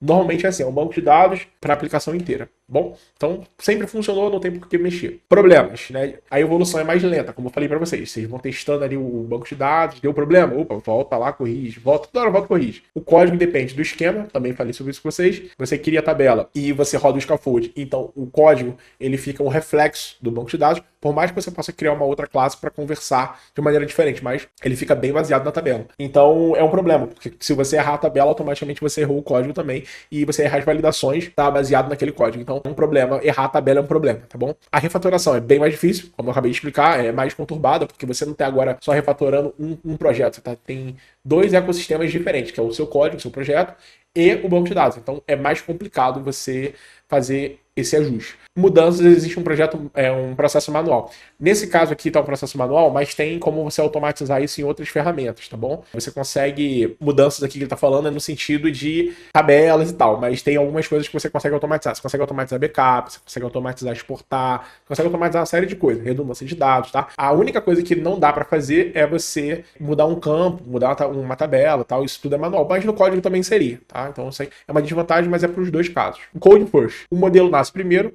como eu falei para vocês, ali você cria primeiro a classe, faz toda a validação, depois disso tudo funciona, tá ali as entidades no código e tal, funcionou. Você joga a migração e cria o banco de dados, sem problema nenhum. E a estrutura evolui junto com o domínio. O que isso quer dizer? Conforme o seu código lá vai crescendo, você vai criando mais coisas, você vai criando mais migrações e o seu banco de dados vai acompanhando o crescimento do seu código, tá? Seu código vai crescendo, vai precisando de mais dados. Automaticamente, seu código vai aumentando a demanda lá no banco de dados e o banco de dados vai acompanhando o código.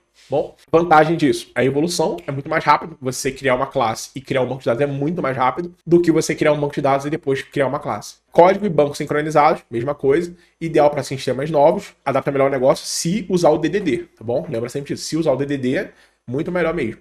O DDD que eu falo é o Domain Driven, tá? Não é o Data Driven, não. Ótimo para bancos isolados por aplicação. Aquela que eu expliquei para vocês também. Uma API e um banco. Um sistema conectado com um banco. Ele é perfeito para isso. Desvantagens. Riscos de migrations foram mais mal controlados, tá bom? Se você ficar criando ali, um exemplo, você criou uma função, você achou que precisava de um campo do banco de dados, rodou a migração, deu update, tá bom? Depois, por lá na frente, você percebeu que você não precisava daquilo ali. Ou criou errado, ou criou o campo errado. E você gerou a migração, você vai ter que ali gerenciar aquele arquivo de migração. Você tem que corrigir ele. Então, se você fizer isso errado, também gera um problema. Então, é um outro problema. Porque a migração legal é que ela é sequencial. Primeiro é a primeira de criar o banco, depois a atualização da tabela tal. Ela é sequencial. São vários arquivos para gerar um banco de dados, tá bom? Não é o último arquivo faz tudo. É vários arquivos para gerar um banco de dados. Bom, então, e aí tá aqui, exige disciplina, em equipes grandes é complicado, menos adequado para o banco compartilhado. Se você tem um banco para vários projetos, é muito complicado gerenciar isso. Então, assim, tem os seus problemas também. Por isso que eu falei para vocês lá no início. que eles não competem, eles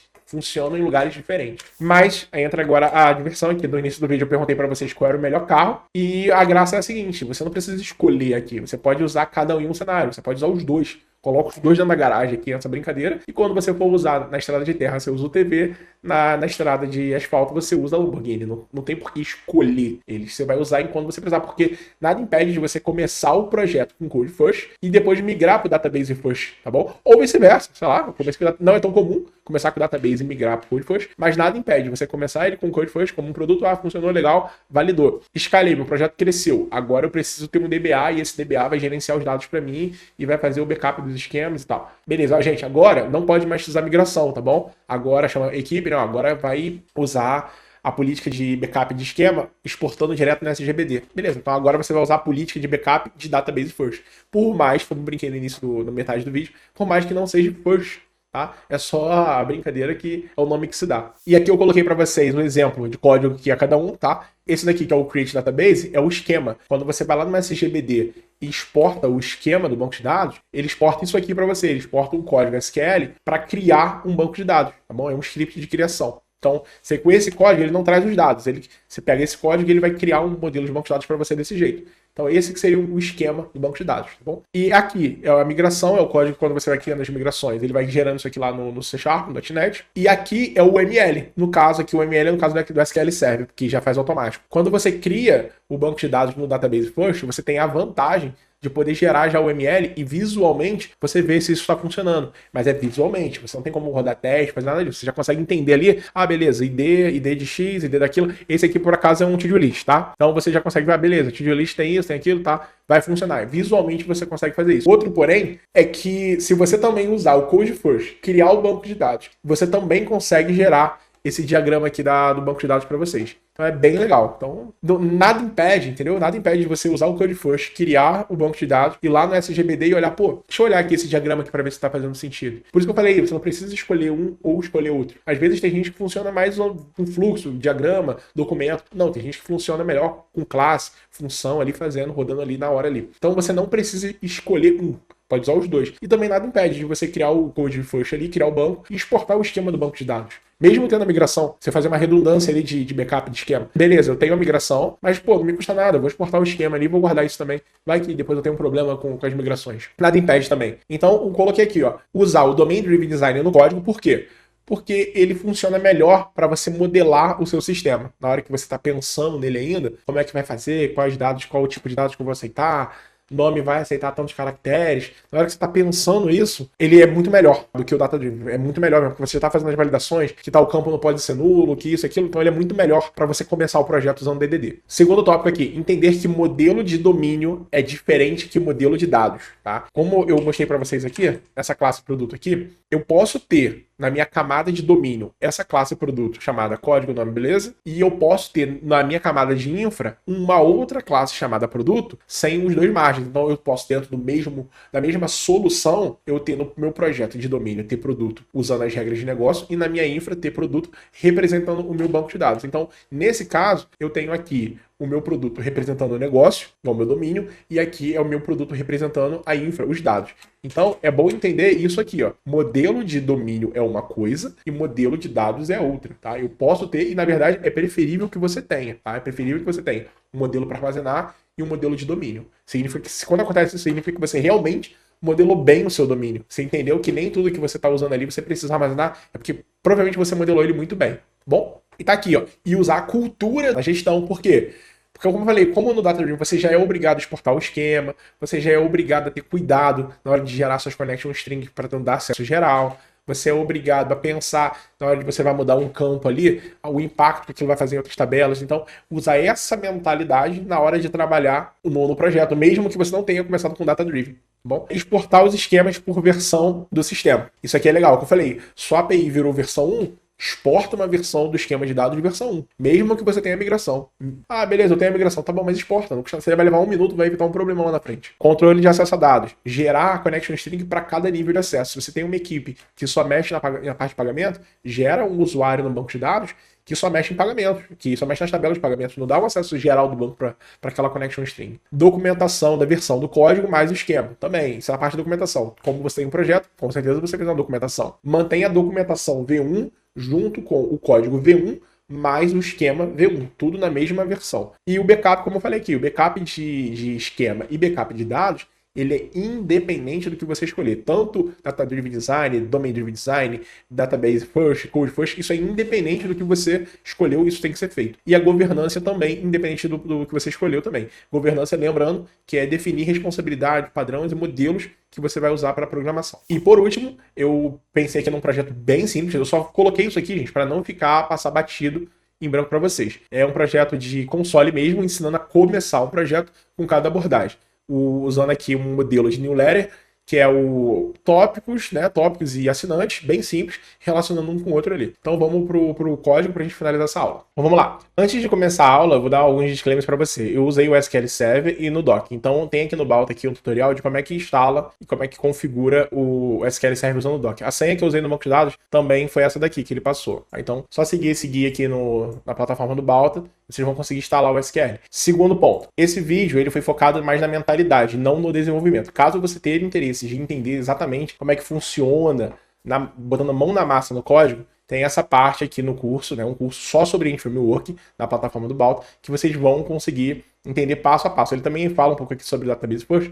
Como Database First basicamente é banco de dados, não é sobre código, você só traz ele para o código, então não tem nem muito o que ensinar, é só rodar um código no Scaffold, que é o que eu vou mostrar para vocês, que já vai ensinar. Quando a gente fala de Code First, é bem diferente, eu tenho que configurar, tenho que fazer anotações, é bem diferente. Então, eu aconselho vocês a, se têm interesse em entender um pouquinho mais sobre isso, fazer esse curso aqui, ó. Esse curso explica bastante coisa sobre isso, bom? Então, com isso na mão, eu fiz esse projeto, o projeto já está pronto. Então, seguindo, vou começar pelo Database First, porque é mais rápido, tá, de ensinar. Então, vamos lá. Partindo do princípio que é um Database First, eu já tenho que ter meu banco de dados. Então, meu banco de dados está criado do modelo Database First, tá? Aqui, ó. Então, eu tenho a tabela pronta. Eu não criei aqui no vídeo para poder ficar mais rápido e o vídeo não é de SQL Server. Então, eu tenho aqui as duas tabelas e eu vou mostrar aqui no diagrama porque fica mais fácil para vocês verem aqui no vídeo. Então, eu tenho isso aqui pronto, ó.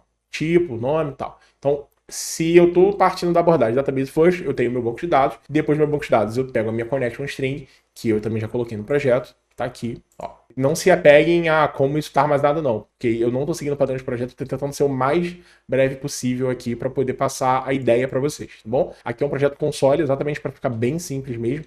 Não é uma API que você coloca lá no AppSets e por aí vai. Então, no projeto console, eu criei uma classe estática só para pegar o caminho. Deixei esses comentários aqui para vocês entenderem o negócio. Vamos lá. Então, o que é o scaffold? O scaffold, seguindo a documentação que está aqui, é a engenharia reversa, eu criar o banco e puxar o banco para o código, rodando um comando, que é o scaffold, que é o nome dele, baseado no Ant Framework. O primeiro passo que eu tenho aqui no projeto são instalar as bibliotecas. O primeiro passo vem aqui, ó. Instalar as bibliotecas.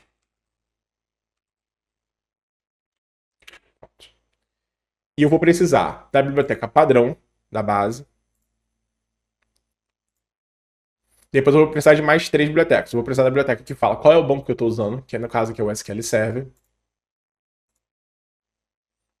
Depois eu vou precisar da biblioteca que deixa eu usar o terminal, que é o Tools. Aqui que eu vou usar o terminal aqui para poder rodar o código. E por último, eu vou precisar da Design, que é onde eu vou usar ali o Scaffold e a Migration. Qualquer dúvida que vocês tiverem, só ir olhando aqui do lado, que aqui ele vai falando o que vai fazendo, tá bom? Tá escrito aqui, ó. Seria reverso, ó. Escrito bem aqui. Bom, bora lá. Então, com as 4 bibliotecas instaladas, agora eu posso começar a ir para o código. Então, agora que eu tenho aquilo ali instalado, é bem simples. Eu uso aqui, no caso, o console de gerenciador de pacote, ou eu posso usar o comando normal, tá? Aqui no site, então aqui tem a parte que você pode usar tanto no comando normal lá no console, e tanto no gerenciador de pacotes. Aí você escolhe qual que você quiser usar, não vai fazer diferença nenhuma. Então, vamos voltar para o código.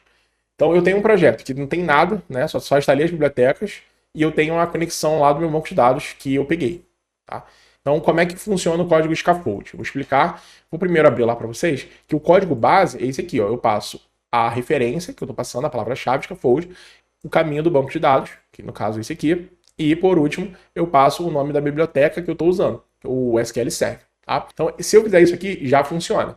Só que isso aqui não é uma boa prática. Então, o que normalmente você faz? Você coloca mais coisas aqui dentro desse código. E se vocês forem ler aqui devagarzinho, vocês vão ver que tem como você trazer, ó, só as tabelas que você precisa, usando o esquema baseado nele. Tem como fazer bastante coisa, tá? Então vai ler isso aqui, que aí você vai ler com calma. Como eu falei para vocês, aqui, ó, no caso, criar uma pasta para o diretório. Então, meu objetivo aqui não é ensinar vocês a esse modelo de abordagem de dados. Meu objetivo aqui é apresentar, tá? Então, isso aí vocês vão pesquisar por fora. Eu aconselho fielmente ali no Balta ali que vocês vão aprender isso rapidinho. Então, seguindo aqui, o scaffold é um código que você vai montando com bastante coisa aqui embaixo. Então é um código que você vai montando de acordo com o que você precisa. Ah, eu preciso colocar isso na página, preciso colocar o contexto separado e tal. Então você vai montar de acordo com o que você precisa. Eu montei aqui um modelo padrão. Então, seguindo essa linha aqui, eu deixei para ficar bem claro para vocês que a ideia aqui é que vocês entendam o conceito, tá bom? Então, essa primeira linha é caso você tenha a sua connection string configurada lá no AppSettings, tá? Então, você coloca o nome do AppSettings aqui, que você configurou, e aqui já pega o caminho para você automático. Depois, a biblioteca que você está usando, no caso aqui é o SQL Server, poderia ser outro. Toda vez que tem um tracinho aqui, é que é uma palavra-chave. E depois é o nome do que você está criando daquela palavra-chave. Então, ó, não faz diferença se você criar isso aqui, depois não faz diferença a ordem, tá? Então, eu já testei, você pode usar a ordem que você quiser aqui. Eu normalmente uso caminho, biblioteca. Aí depois crio as pastas e depois crio as classes, tá? Eu faço assim. Então, bora lá. Onde vai criar as minhas classes? Dentro de um diretório, que eu estou criando aqui, ó, saída de um diretório entidades, então eu estou criando uma pasta chamada entidade. Depois eu estou criando uma pasta para guardar o meu contexto, tá? Então eu estou criando aqui, ó, uma pasta chamada dbcontext. E depois eu estou falando que o nome dessa classe, que é o meu contexto, é o newsletter context. Tá? E esse force aqui e esse sem pluralizar é o que? É para eu forçar a atualização, eu sempre revisar o que já foi feito, não só uma mudança que eu fiz, eu sempre revisar tudo que já foi feito no meu banco de dados. E o pluralizar é porque ele normalmente, a tabela lá você chama produtos, e quando você vem criar aqui, ele cria uma classe produto 2, tá? Então quando você coloca para não deixar no plural, ele traz o produto, que é o normal nome, você cria uma classe produto e na tabela é produtos, no plural. Então ele serve para isso, para ele não fazer esse tipo de coisa. E às vezes também acontece um problema, principalmente quando, como isso aqui é automatizado, sempre tem problemas. Às vezes você tem lá a tabela itens pedidos, ou item pedidos. Quando você traz isso aqui para gerar uma classe, fica meio bagunçado, entendeu? A parte ele não sabe se ele bota o S no início, se bota o S depois, então fica meio perdido. Então a ideia é que deixe tudo no singular. Tá, então aqui esse primeiro código de scaffold é quando você tem uma AppSettings configurada. O segundo é quando você não tem, que é isso daqui, ó, que é quando você configura tudo aqui, ó, passa primeiro o código de scaffold, o comando, depois você passa o caminho do servidor, a connection string inteira aqui, ela vai até onde? Aqui, depois você passa a biblioteca e daí tudo igual, tá bom? Aí eu já deixei aqui no português para ficar mais fácil pra gente. Então olha que legal, olha como é rápido conectar o banco de dados. Então olha que legal, você copia isso daqui, ó, copiar a senha aqui, ó, a parte do comentário. Abre aqui o gerenciador de pacote, cola e roda. Olha que simples que ele faz, ó. E pronto, olha que legal. Já está tudo criado. Toda a parte que eu precisava configurar e tal, já está toda criada. Vou mostrar para vocês aqui o que ele criou. Ele veio aqui em modelos, ó, e criou exatamente o que eu tinha no meu banco de dados. Ó. ID, nome, e-mail, top dele, percebeu que eu tinha uma chave estrangeira. Ele já criou fazendo um vínculo aqui. Ele criou também aqui meus tópicos. E criou uma lista de assinantes nos tópicos, tudo porque ele percebeu o relacionamento lá no meu banco de dados. Então ele já faz tudo isso para mim. Depois ele vem aqui na dados, na camada de dados, pasta na verdade, e já faz toda aquela configuração para mim. Olha que legal. Tudo isso aqui, ó, eu teria que fazer na mão. Tem como você deixar automático, tanto aqui que vocês veem que é um método de sobrescrita, tem como deixar automático, mas normalmente você faria isso aqui, você daria uma configuraçãozinha de leve, usando o Code First. Então, usando o Code First, eu teria que ter criado essa classe aqui, tudo aqui. Eu teria que ter escrito isso daqui, depois teria que ter escrito isso daqui. Depois eu teria que vir aqui, criar uma classe, fazer a herança daqui, passar aqui, ó, essas duas propriedades aqui bonitinho, fazer os sets. Ter bastante trabalho, tá bom? Então, não é assim, pum, instalou o dedo e é mágica. O que aconteceu aqui? O trabalho que eu tive de criar o banco de dados, eu não tive na hora de configurar essa classe. Aí agora, no modelo de Code First, o trabalho que eu vou ter configurando a classe, eu não tenho criando o banco de dados. Então, por isso que eu tô falando, não existe ali certo, errado, melhor, pior, são só abordagens diferentes, tá? Aqui, a ideia de trazer a conexão é bem mais rápida que essa configuração. Imagina, tem que ficar pensando em tudo isso aqui. É bem mais rápido. Bom, configura no banco, traz para cá e valida lá no seu negócio para ver se está compatível com o que você quer. Então, isso aqui você não precisa mexer, por quê? Essa classe aqui ela é uma classe temporária. Toda vez, não adianta eu colocar código aqui nessa classe nem nada, porque toda vez que eu rodar o comando aqui, ó, de atualização, ele vai vir aqui e essa classe vai ser recriada de novo, tá? Então, não adianta eu mexer nisso, não vale a pena eu mexer nisso daqui. Então isso aqui a gente não mexe. Essa classe é uma classe que está em constante atualização.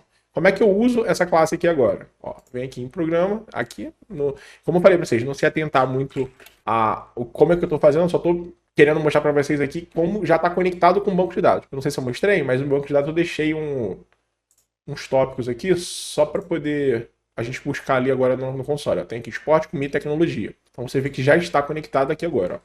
Vamos lá. Vou usar aqui o dados, né? É o database. Dados. Acho que não vou usar mais nada, né? Só vou usar esse cara mesmo. Var. A gente até pegou pra mim, ó. Beleza. E aqui eu vou criar um var tópicos só pra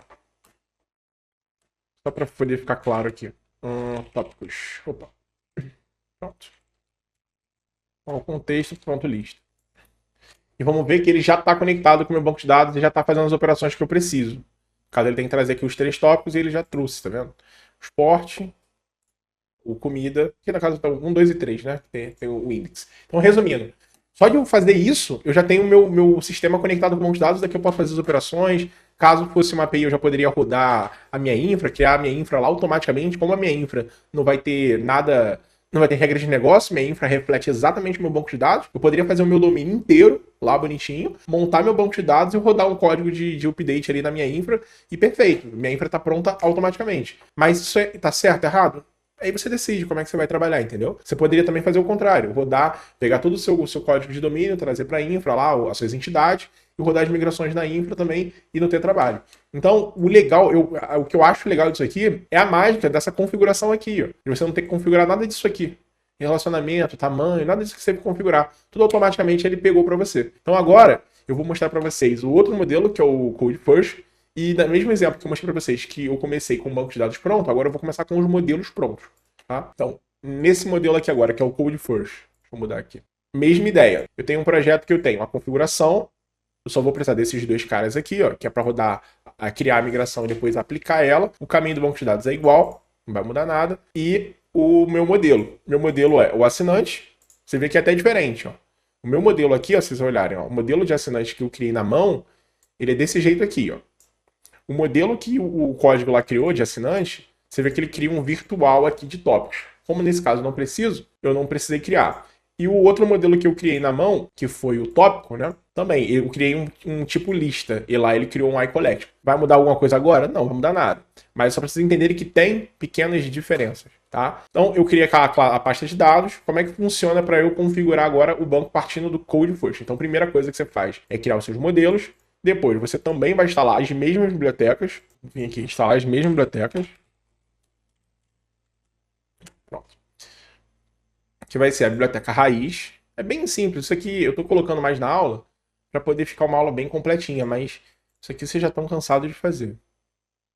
Tem aqui o design e o tools. Cadê o tools? Aqui. Foi tudo? Foi. As 4 bibliotecas aqui instaladas. Então aqui agora eu preciso criar uma classe de conexão, tá? Vou botar qualquer nome aqui só para a gente ter o exemplo. A classe. Contexto. Essa classe, ela tem que herdar do meu DB Context. Então, isso aqui eu estou fazendo na mão, é o que eu falei. Aí você tem que pensar o que vale para você. Eu tenho que colocar a herança, né? Pronto. Então eu já tenho uma classe que está herdando e agora eu preciso criar o meu DB7. O meu próprio aqui, DB7, cadê? Aqui, apareceu aqui. Quem que é o que eu estou criando? Eu estou criando aqui, no caso, é o meu tópico, né? Ó, meu tópico. E aqui eu passo o nome que eu estou criando, que seria o tópicos, que seria a minha tabela. E a mesma coisa aqui, no outro, que seria o assinante. E aqui do lado eu boto o Szinho para ficar o padrão da minha tabela. Bom? Então aqui eu tenho 2 métodos que eu posso configurar. Então vamos ver qual é o que eu tenho, um que eu preciso e tem um que eu posso configurar. Que é o onCreating e o... Deixa eu ver se já vai aqui. Já até foi já para mim, ó. Beleza, ele já trouxe para mim, não é o SQLite que eu vou usar, é o SQL Server. E aqui eu passo o meu caminho do meu banco de dados. Tá? O caminho do meu banco de dados eu já tinha colocado na minha classe de... Opa, cadê? Aqui, na minha classe de configuração. Então é essa cara aqui que eu vou usar da minha classe de configuração. Cadê ele? Aqui, vamos voltar para cá. Então fecha aqui. É o meu config. Config, ponto. Connection string. Beleza. Só com isso daqui, eu consigo criar o meu banco de dados para vocês. Então eu vou criar primeiro o banco de dados, aí depois a gente conversa. Ó. Deixa eu ver se eu vou mudar aqui, né? O code first, .cls. Ó. Só de eu rodar esse código aqui, deixa eu minimizar para vocês verem o que vai acontecer aqui no meu projeto. Então, só de eu ter isso aqui configurado no meu contexto, eu já começo a criar meu banco de dados. Eu posso sim criar o model create, eu posso criar outras coisas, que é o que criou aqui para mim, ó, no meu database. Eu posso criar esse método aqui? Posso criar esse método. Só que nem sempre você precisa. Quando é uma coisa simples, que vocês não têm muita configuração, é bem tranquilo, não precisa criar isso aqui.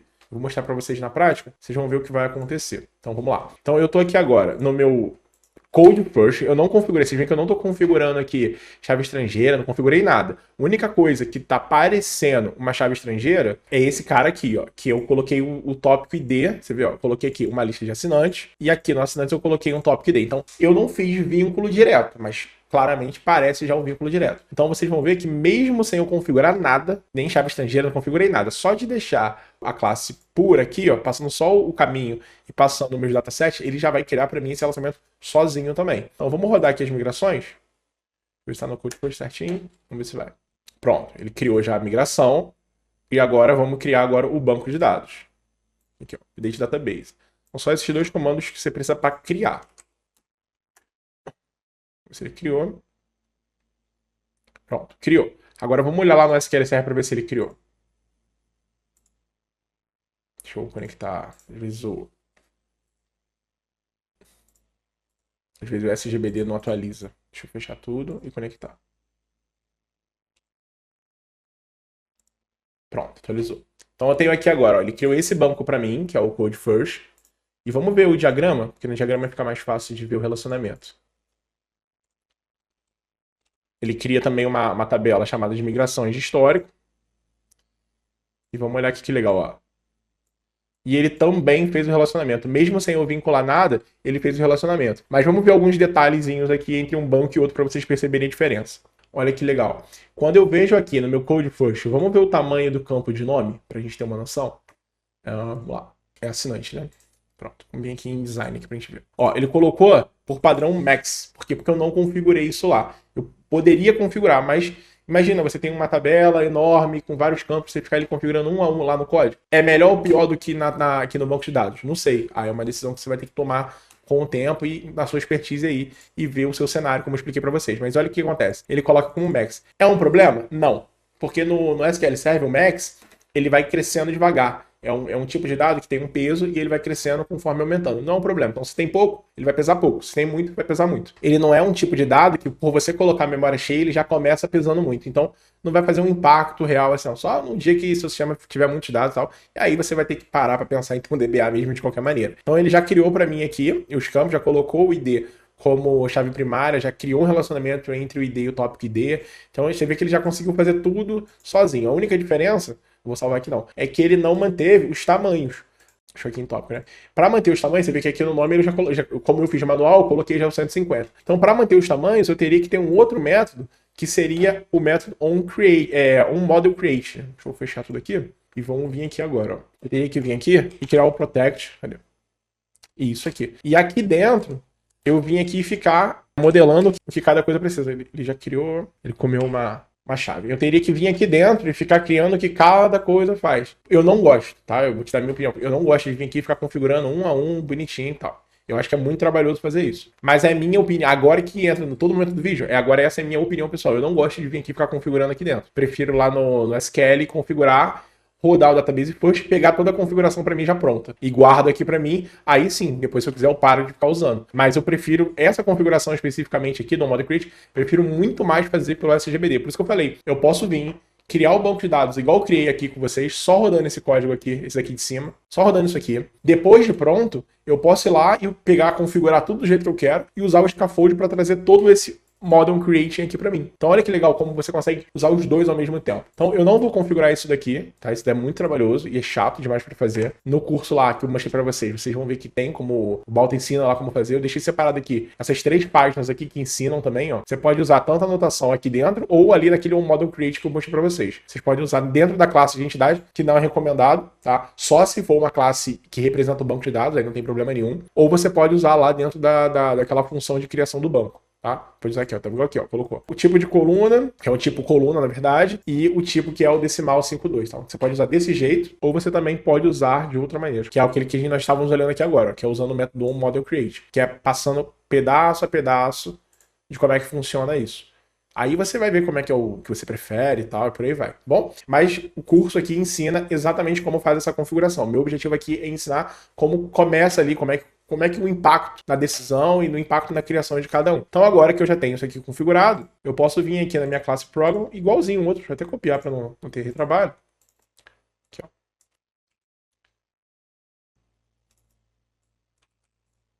Só o nome, né, que é diferente, que é o Code First. Cadê? E o nome que eu fiz, acho que botei contexto, né? Contexto.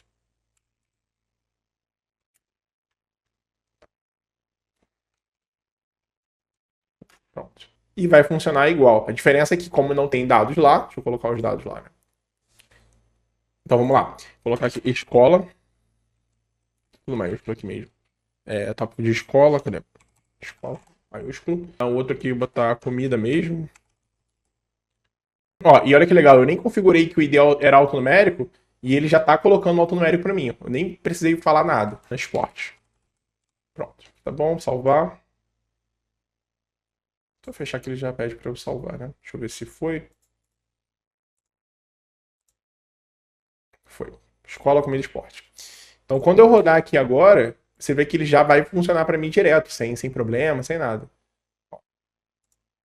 Então, não faz diferença na hora de você implementar no seu sistema. Você vê que o código desse e o código do outro é igual. O que faz a diferença é mais a parte de como impacta. Se você prefere ter o trabalho criando o banco e puxando o código e depois usando do jeito que você quiser, ou se você prefere ter o trabalho criando as classes e configurando as classes e criando o banco. Ou o meio termo, você também pode criar as classes sem configurar, cria o banco, edita lá no banco, porque o banco é muito mais simples se você tiver expertise, e depois você puxa só aquela configuração, que é aquela configuração trabalhosa de tamanho de campo, permite ser nulo, não permite, a chave estrangeira é tal e tal, essas coisas. Então você tem esses 2 caminhos para você escolher, tá bom? Qualquer dúvida de código em relação ao End-Framework, como é que configura, dá um pulinho na plataforma do Balta, porque o objetivo dessa aula foi totalmente a nível projeto e não a nível código. Coloquei só para enriquecer a nossa aula, tá bom? Então até a próxima aula.